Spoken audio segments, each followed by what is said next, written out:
Hello students, আমি তোমাদের পলাশ sir. আজকে তোমরা যে থাম্বনেলটা দেখে এই ভিডিওটাকে ওপেন করেছো, আমি এইটুকু কথা দিতে পারি, সেই থাম্বনেল দেখে তোমাদের এখানে ঢোকা পুরোপুরি সার্থক হবে যদি ভিডিওটাকে পুরোপুরি দেখো। আমি এখানে এমন একটা টেকনিক আলোচনা করব, যেই টেকনিকটা আশা করি এর আগে তোমরা নিজেরাও কোনোদিনও সেভাবে ভেবে দেখোনি এবং কেউ তোমাদের সেভাবে ভাবতেও সাহায্য করেনি।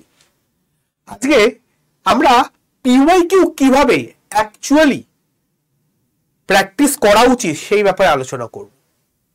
দুটো জিনিস হয়ে থাকে, এক হচ্ছে তোমার প্রশ্ন কমন পাওয়া, আর একটা প্রশ্নকে কমন তৈরি করা। আমরা এখানে যে টেকনিকটা নিয়ে আলোচনা করব সেটা হচ্ছে প্রশ্নটাকে কমন তৈরি করা। প্রশ্নটা এমন ভাবে প্রিভিয়াস ইয়ারের প্রশ্নগুলো আলোচনা করো যাতে অটোমেটিক্যালি তোমার প্রশ্নগুলো কমন তৈরি হয়ে যায়, এমন ভাবে পড়াশোনা করো। আজকে সেই টেকনিকটা নিয়ে বলবো। চারটে মেজর সাবজেক্ট নিয়ে আমরা আলোচনা করব,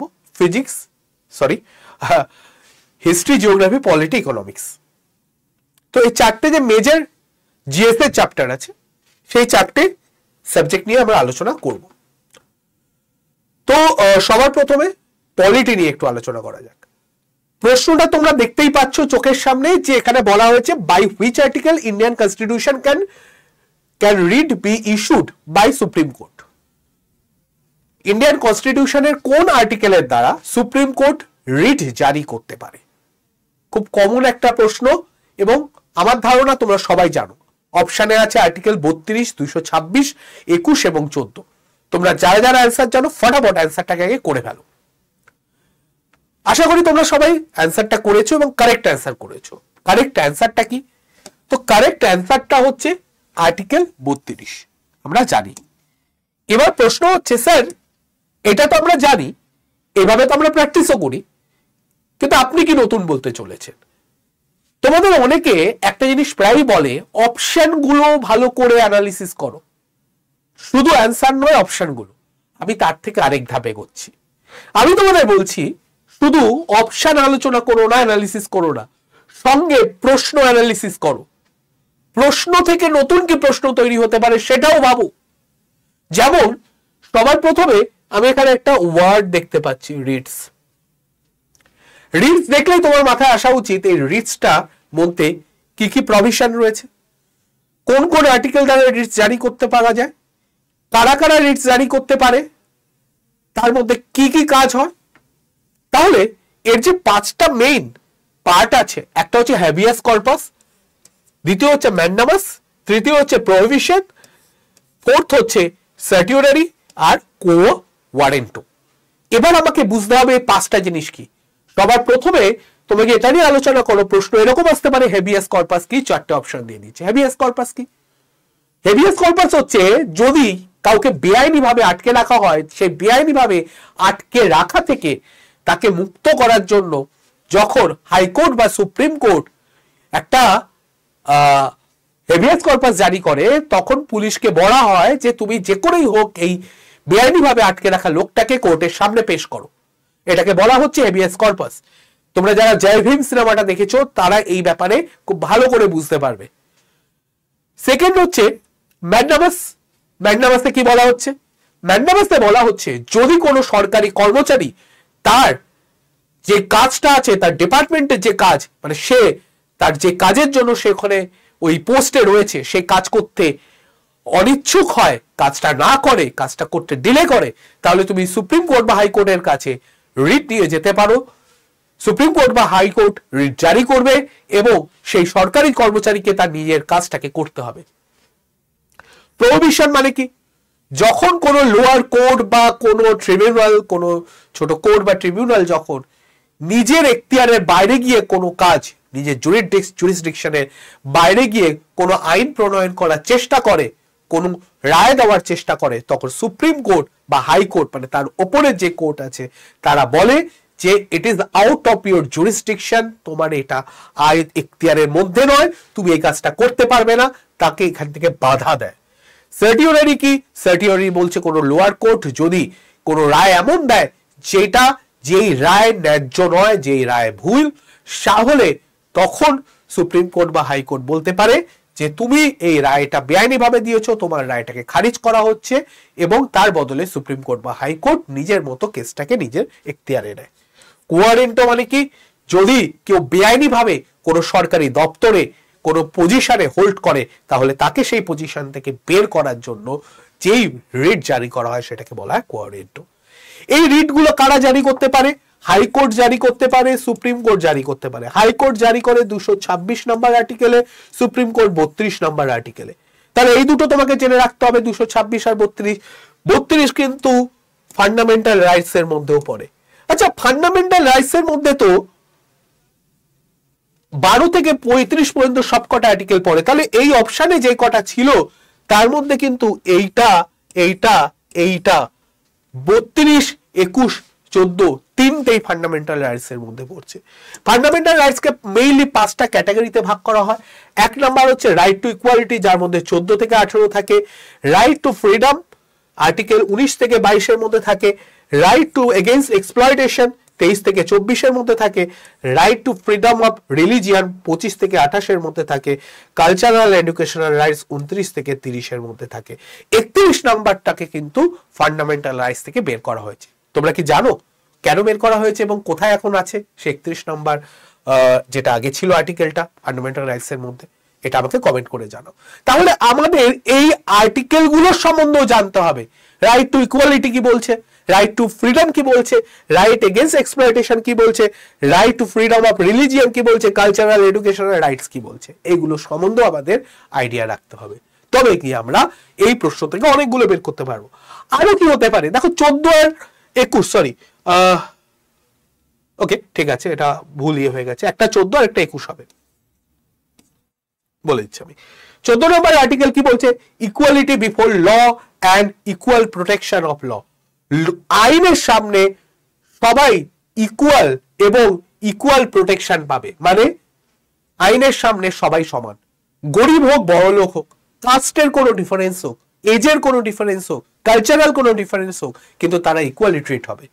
এবং যদি কাউর নিজের কোনো উকিল অ্যাফোর্ড করার ক্ষমতা না থাকে, কোর্ট তাকে উকিল দেবে এবং তারপরে তার কেস জারি হবে বা কেস চালু হবে। তো সেটাকে বলছে ইকুয়াল প্রোটেকশন অফ ল। আর 21 নম্বর আর্টিকেল কি বলা হচ্ছে? দেখো 21 যখন পড়বো 21 নাম্বার, তখন আমাকে এটা দেখতে হবে যে 21 নম্বরে কিন্তু আমার কোনটার মধ্যে পড়ছে? 19 থেকে 22 এর মধ্যে পড়ছে, তার মানে রাইট টু ফ্রিডম।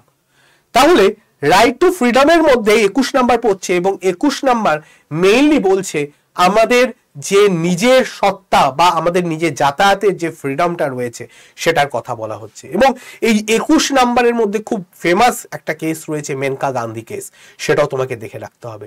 তো এইভাবে তুমি যদি রিলেট করে পড়তে থাকো, একটা প্রশ্ন থেকে প্রচুর প্রশ্ন তুমি ক্যাটার করতে পারবে। একসঙ্গে 30 থেকে 40টা প্রশ্ন তোমার তৈরি হয়ে যাবে। তুমি ভাবো একটু, তুমি প্রশ্নটাকে শুধু পড়ছো না, প্রশ্নটা থেকে আর কি কি প্রশ্ন তৈরি হতে পারে, প্যাটার্নটা কি, সেটাকে অ্যানালিসিস করছো। ওকে, এবার আসা যাক পরের টপিকটায়, যেটা হচ্ছে ইতিহাস। খুব বড় একটা অংশ প্রিলিমসে তোমাদের রয়েছে। একটা প্রশ্ন তোমরা দেখতে পাচ্ছ, who is the first president of Indian national Congress? ভারতীয় জাতীয় কংগ্রেসের প্রথম সভাপতি কে ছিলেন? খুব কমন একটা প্রশ্ন, খুব সোজা একটা প্রশ্ন, তোমরা প্রায়ই দেখে থাকো। তো এর মধ্যে 4টা অপশন দেখতে পাচ্ছ, Annie Besant, Lala Lajpat Rai, Allen Octavian Hume আর উমেশ চন্দ্র ব্যানার্জি। তো এবার তোমরা কমেন্ট করে জানাও যে কার কোনটা কারেক্ট অ্যান্সার মনে হচ্ছে, এবং এটার মধ্যে আমার ধারণা এটারও কারেক্ট অ্যান্সার কম বেশি সবাই জানো। অ্যান্সার হচ্ছে উমেশ চন্দ্র ব্যানার্জি। এবার প্রশ্ন হচ্ছে, শুধু উমেশ চন্দ্র ব্যানার্জি পড়ে তুমি ওখান থেকে ছেড়ে দিলে হবে না। সবার প্রথমে যে কিওয়ার্ডটা তোমাকে ফেচ করতে হবে সেটা হচ্ছে Indian national Congress. Indian national কংগ্রেসটাকে আগে বুঝতে হবে। ইন্ডিয়ান ন্যাশনাল কংগ্রেস হলেই সবার প্রথমে কতগুলো ফ্যাক্ট তোমাকে মাথায় রাখতে হবে। সুরেন্দ্রনাথ ব্যানার্জি যিনি প্রথম ইন্ডিয়ান ন্যাশনাল কনফারেন্স অর্গানাইজ করেছিলেন, এবং এটা হয়েছিল 1883 সালে। এইটার প্রেসিডেন্ট কে ছিলেন? আনন্দ মোহন বোস। সেকেন্ড ন্যাশনাল কনফারেন্স যেটা মিট হয় সেটা ক্যালকাটা 85-এ 2 বছর পরে, যেটা এও হিউম যেখানে মার্জ হয়ে যায় ইন্ডিয়ান ইউনিয়নে, এও হিউমের ইন্ডিয়ান ইউনিয়নটা এর সঙ্গে মার্জ হয়ে যায়, এবং এর এফার্ট এবং এও হিউমের সঙ্গে বিভিন্ন ইন্ডিয়ান ন্যাশনাল যারা ওই সময়কার বড় বড় লিডাররা ছিলেন তাদের সঙ্গে কোলাপ করে উনি, বা কোলাপ করে বলাটা খুব বাজে ওয়ার্ড হয়ে গেল, মানে কোলাবোরেশনে বা তাদের হেল্পের সাহায্য নিয়ে ডিসেম্বর মাসে 1985 সালে তৈরি হয় Indian national Congress. Indian national কংগ্রেসের তৈরি হওয়ার পেছনে সেফটি ভালভ থিওরি কে দিয়েছিলেন? লালা লাজপত রায়। এবং লালা লাজপত রায়, দেখো আমরা কিন্তু এখানে একটু খেয়াল করে দেখো অপশনে লালা লাজপত রায় ছিল। তো লালা লাজপত রায়ের সম্বন্ধে একটা পয়েন্ট আমরা এখানেও পেয়ে গেলাম, যে সেফটি ভালভ থিওরি ব্যাপারটা। তাহলে বুঝতে পারছো যে কিভাবে লিঙ্ক করে পড়লে কাজে লাগে। এবং এটা মাথায় রাখো যে এই সেফটি ভালভ থিওরিতে কি বলা হয়েছিল, যে কংগ্রেস বলা হয়েছিল যে ইংরেজরা এমন একজনকে, এও হিউম মানে অ্যালান অক্টোবিয়ান হিউম, ইনি ছিলেন ইংরেজদেরই একজন লোক, এবং বলা হয়েছিল যে ইংরেজরা এনাকে এমন একটা অর্গানাইজেশন তৈরি করতে উদ্বুদ্ধ করছে বা করছে, প্রভোগ করছে, যাতে কিনা ইন্ডিয়ানরা তার মধ্যে ছোটখাটো আন্দোলনের মাধ্যমে তাদের যে রাগ ক্ষোভ সেগুলোকে উগরে দিতে পারে, যাতে ইংরেজদের উপর বড় কোনো একটা হামলা না আসতে পারে, এটা বলা হয়েছিল। এবং এইটা বলেছিলেন কে? এটা হচ্ছে লালা লাজপত রায় বলেছিলেন। এর জাতীয় কংগ্রেসের প্রথম সেশন কোথায় হয়? বোম্বেতে হয় ডিসেম্বর 1985-এ। প্রেসিডেন্ট কে ছিল? উমেশ চন্দ্র ব্যানার্জি, যেটা এক্ষুনি দেখলাম। 72 জন ডেলিগেট এটা অ্যাটেন্ড করেছিলেন। এই সেশনগুলো প্রত্যেক বছরই ডিসেম্বর মাসে বিভিন্ন পার্টে হতো আমাদের দেশে। মডারেট ফেজ চলেছিল 85 থেকে 1905 সাল পর্যন্ত। তো একটা ন্যাশনাল কংগ্রেসের টার্ম থেকে আমরা এত কিছু শিখছি, এখানেই শেষ নয়, এখান থেকে প্রচুর প্রশ্ন তৈরি হয়। যেরকম দেখো আরো কি কি তৈরি হতে পারে প্রথম সেশনটা উমেশ চন্দ্র ব্যানার্জি মাথায় থাকলে। তারপরে 72 জন এখানে অ্যাটেন্ড করেছিল, আমরা দেখলাম। ক্যালকাটায় সেকেন্ড সেশনটা, তিনটে প্রথম খুব ইম্পর্টেন্ট, দাদাভাই নৌরোজি।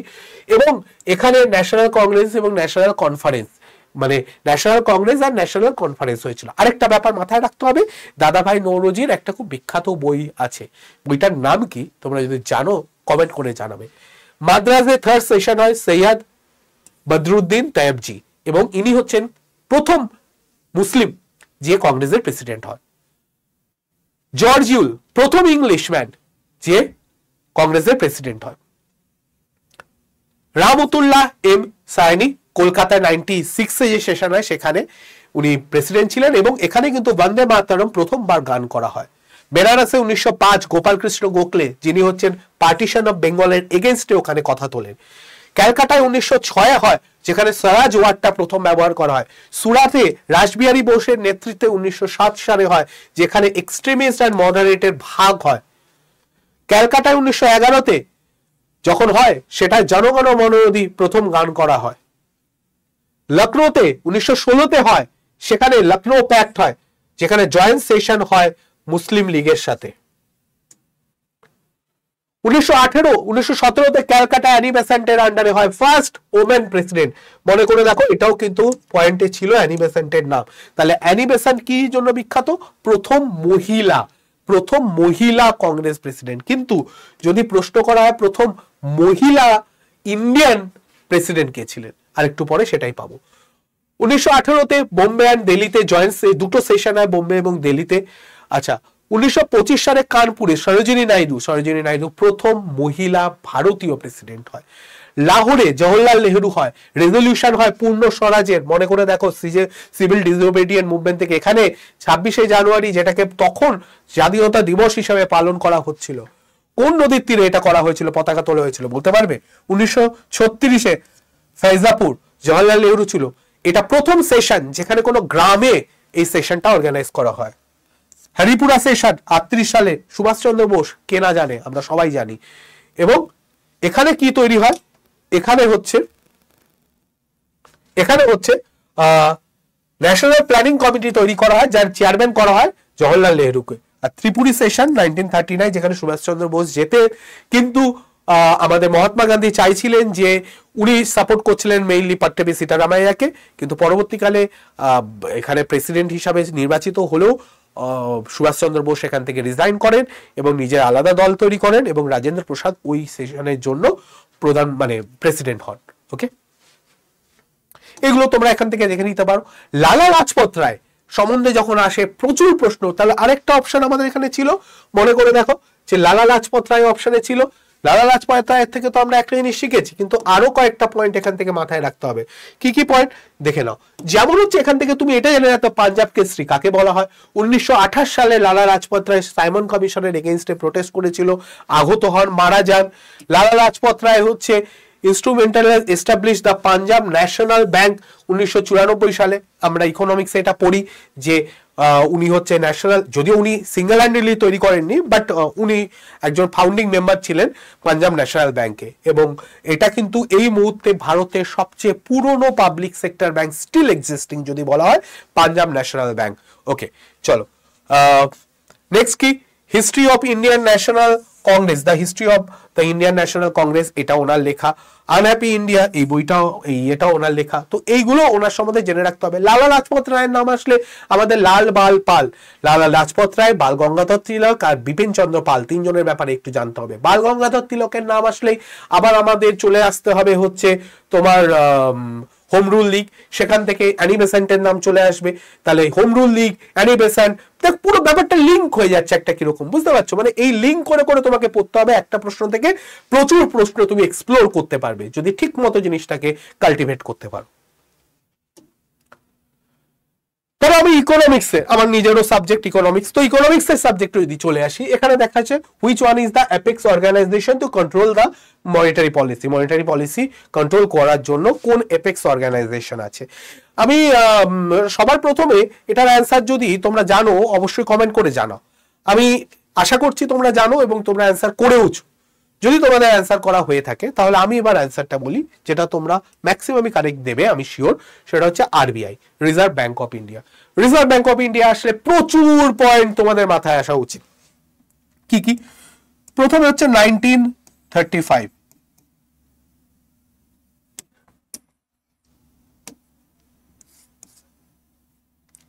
এভাবে করবো না, RBI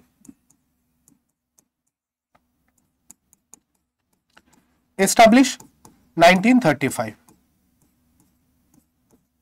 nationalize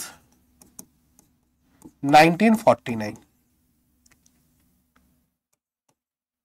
first governor Osborne Smith, first Indian governor CD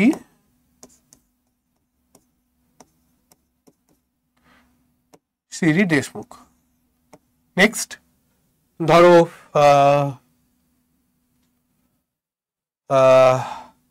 headquarter 1935 two 1937 ছিল কলকাতা, 1937 টু নাও বোম্বে।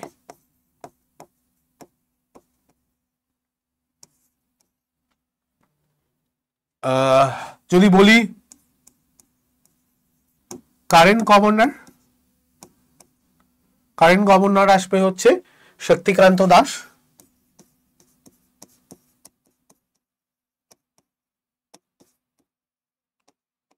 উনি কত নাম্বার? 25th। 24th কে ছিলেন?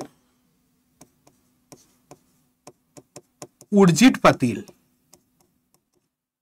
23rd কে ছিলেন?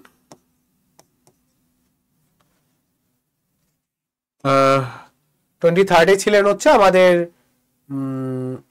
23rd ছিলেন আমাদের ইয়েস রঘুরাম রাজন।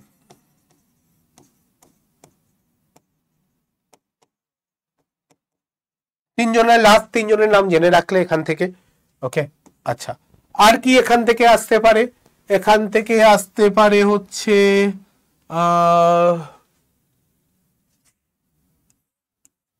ফার্স্ট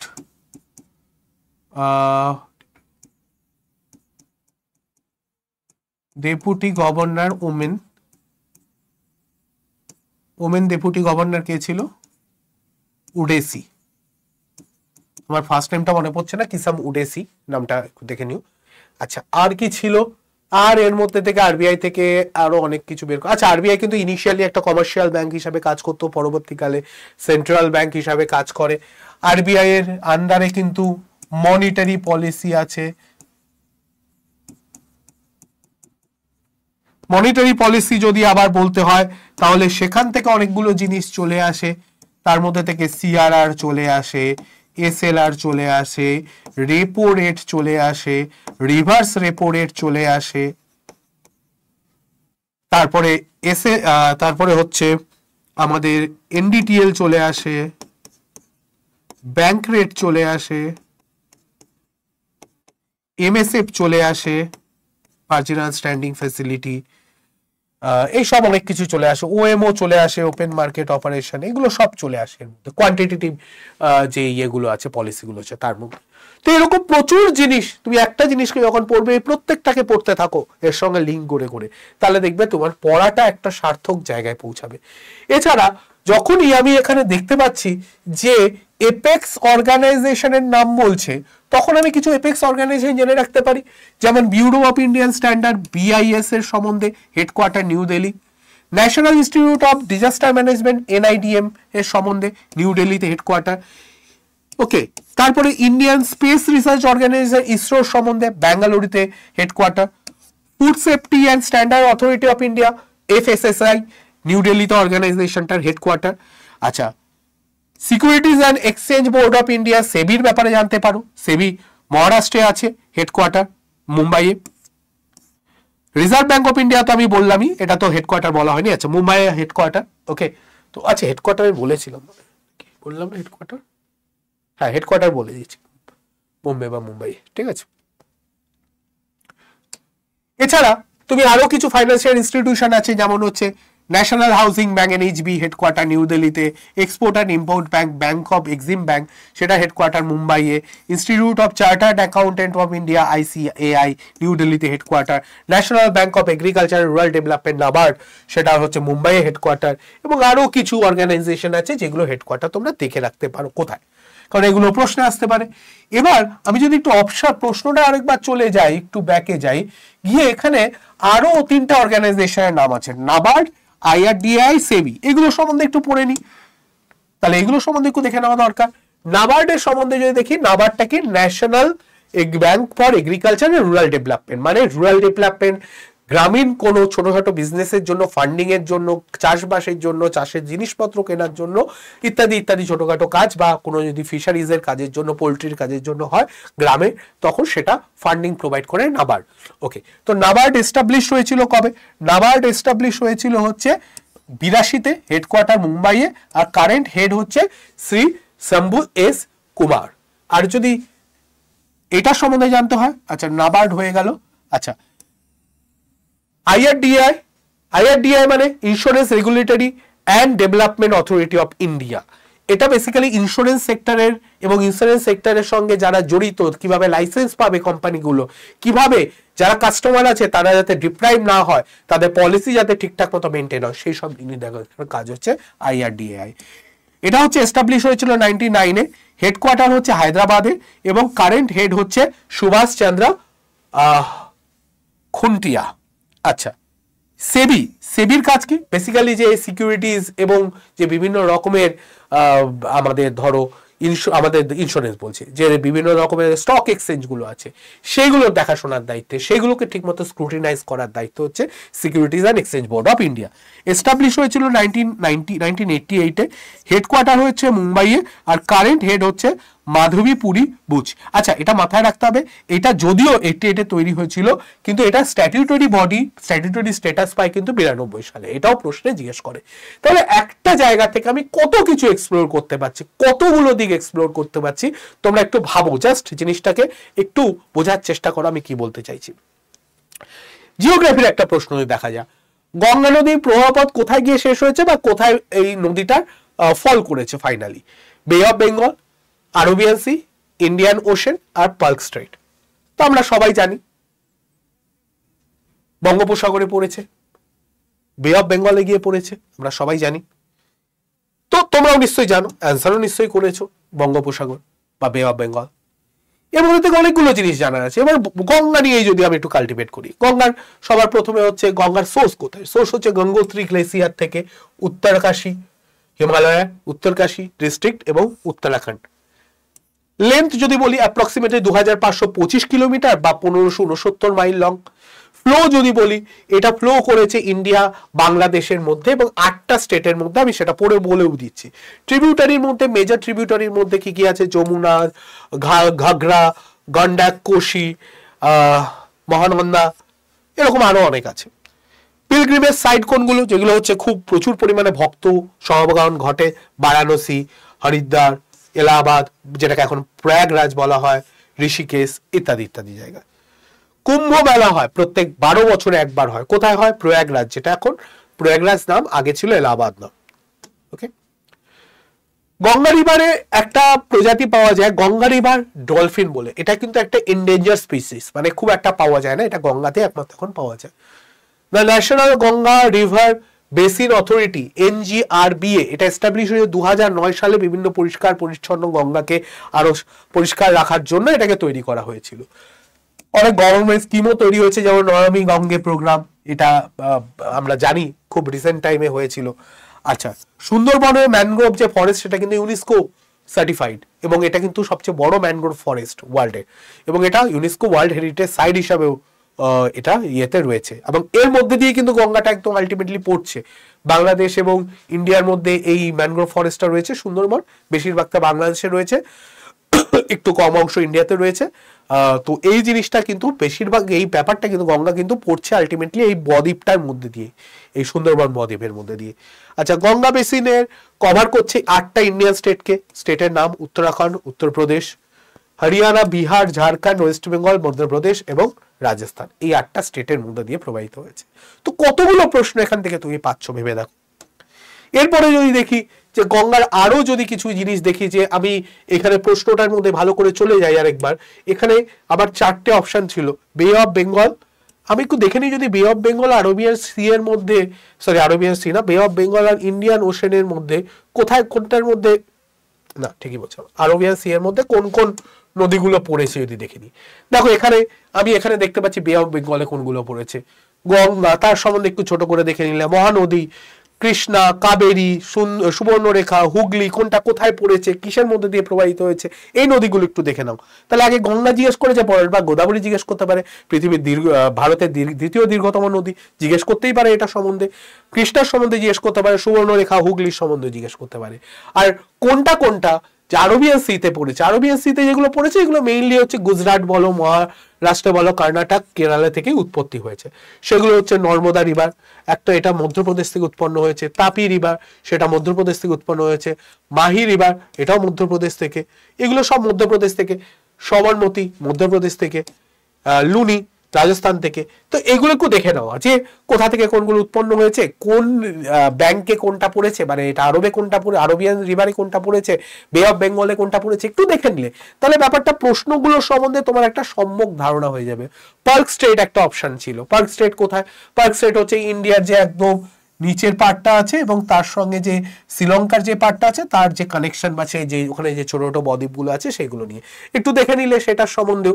পার্ক স্ট্রেটটা হচ্ছে মোটামুটি এটা আমাদের একদম দক্ষিণের দিকে পার্টটা ইন্ডিয়ার, আর একদম উত্তরের দিকে যে পার্ট আছে শ্রীলঙ্কা সেটাকে কানেক্ট করছে। এটা 85 মাইল লং এবং 40 থেকে 85 মাইল ওয়াইড এবং ম্যাক্সিমাম ডেপথ হচ্ছে 330 ফিট। পার্ক স্ট্রেট হচ্ছে কানেক্ট করছে বে অফ বেঙ্গলের Palk bay and some in the south west. Okay, এই স্ট্রেটটা যেটা আছে এটা অনেকগুলো আইল্যান্ড আছে, যেরকম হচ্ছে মান্নার আইল্যান্ড আছে, রামেশ্বরম আইল্যান্ড আছে, এইরকম আইল্যান্ডগুলো। এই স্টেটের নাম হয়েছিল রবার্ট ওয়ার্কের নামে, যিনি কিনা গভর্নর ছিলেন কোথায়? মাদ্রাস, মানে একদম সাউথার্ন পার্টে 1755 থেকে 63 পর্যন্ত। মিহির সেন প্রথম ইন্ডিয়ান যিনি পার্ক স্ট্রেটটাকে 1966 সালে ক্রস করেছিল। তো মানে এই ব্যাপারগুলো যত বেশি এক্সপ্লোর করতে পারবে একটা প্রশ্নকে নিয়ে, তত বেশি প্রশ্ন তুমি এর সঙ্গে কানেক্ট করে করে পড়তে পারবে। একবার জিনিসটা যে পদ্ধতিতে বললাম প্রিভিয়াস ইয়ারের প্রশ্ন নিয়ে বসো এবং তার সঙ্গে এটা আলোচনা করো, দেখবে অনেকটা তুমি ইমপ্রুভ করেছো তোমাদের প্রিপারেশনটাকে। আর আমরা এইভাবেই এক্স্যাক্টলি এইভাবেই তোমাদের প্রিপারেশনটা নেওয়াচ্ছি। কোথায় নেওয়াচ্ছি? যদি তোমাদের মনে হয় যে এই পদ্ধতিটা তোমাদের জন্য এফেক্টিভ হবে কিন্তু নিজেরা বুঝতে পারছো না কিভাবে পড়া উচিত, আমরা একটা নতুন তোমাদের জন্য একদম নতুন একটা জিনিস নিয়ে এসেছি। সেটা হচ্ছে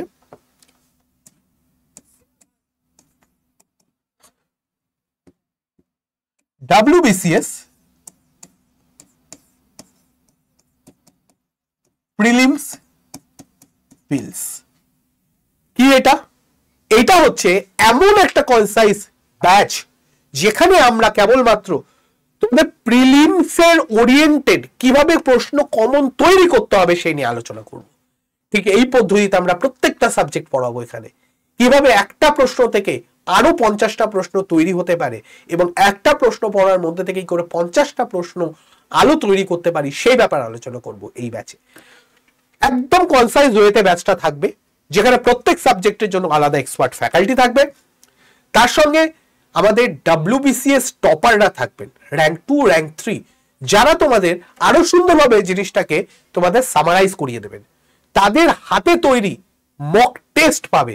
দেখো 84টা মক টেস্ট এমনি এর মধ্যে পেয়ে যাচ্ছ, যেটা অ্যাপের মধ্যে তোমরা পরীক্ষা দিতে পারবে। এছাড়া 10টা স্পেশাল মক টেস্ট যেটা WBCS অফিসাররাই তৈরি করছে, সেটাকে আমরা পরে তোমাদের দেবো পরীক্ষার ঠিক 1 মাস আগে লাস্ট মিনিট প্রিপারেশনের জন্য।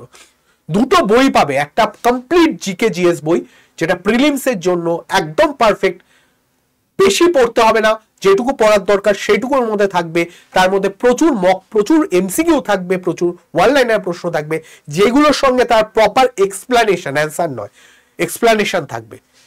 মক টেস্ট থাকছে, 2টো বই থাকছে, WBCS যারা টপার রয়েছে তারা তোমাদের সঙ্গে থাকছে এবং আমরা তো আছি।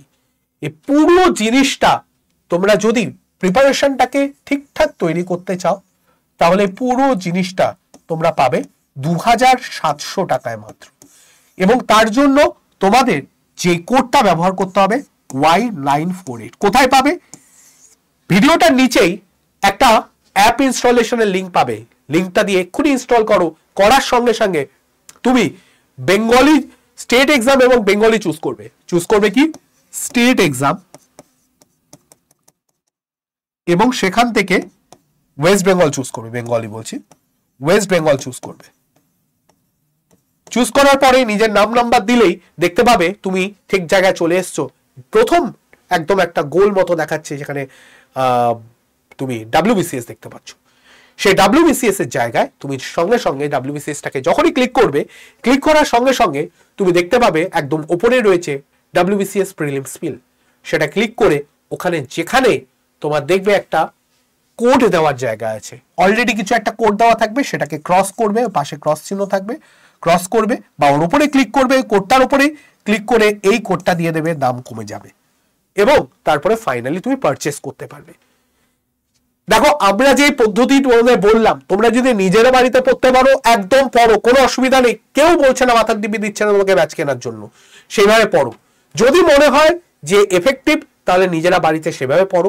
যদি মনে হয় অসুবিধা হচ্ছে, ঠিক মতো বুঝতে পারছি না কিভাবে করতে হবে, তাহলে ব্যাচে তুমি আসতে পারো। সেক্ষেত্রে পুরো পদ্ধতি বলে দিলাম। যদি অসুবিধা হয় আমার সঙ্গে কন্ট্যাক্ট করে নাও 8910411106 8910411106। আবারও বলছি 8910411106। আমাকে কল করে নাও, বলে দেবো যে কিভাবে ব্যাচটা কিনতে হবে। তো খুব তাড়াতাড়ি তোমাদের সঙ্গে দেখা হবে আমাদের ব্যাচে। আর যারা বাড়িতে প্রিপারেশন নিচ্ছ তাদের জন্য অল দ্য বেস্ট। ডেফিনেটলি নিজের লক্ষ্যে স্থির থাকো, পাস তুমি করেই যাবে, কোনো অসুবিধা হবে না। কিন্তু মাথায় রাখো এইবার কিন্তু আমাদের WBCS কমপ্লিট সেগমেন্টটা কিন্তু অবজেক্টিভ ফরম্যাটের শেষ পরীক্ষা।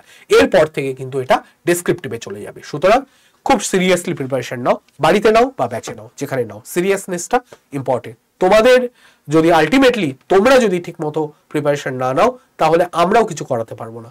সে তুমি ব্যাচে থাকো, ইউটিউবে থাকো, আর যেখানেই থাকো। ওকে, অল দ্য বেস্ট। ভালো থেকো, সুস্থ থেকো, পড়াশোনা করতে থাকো।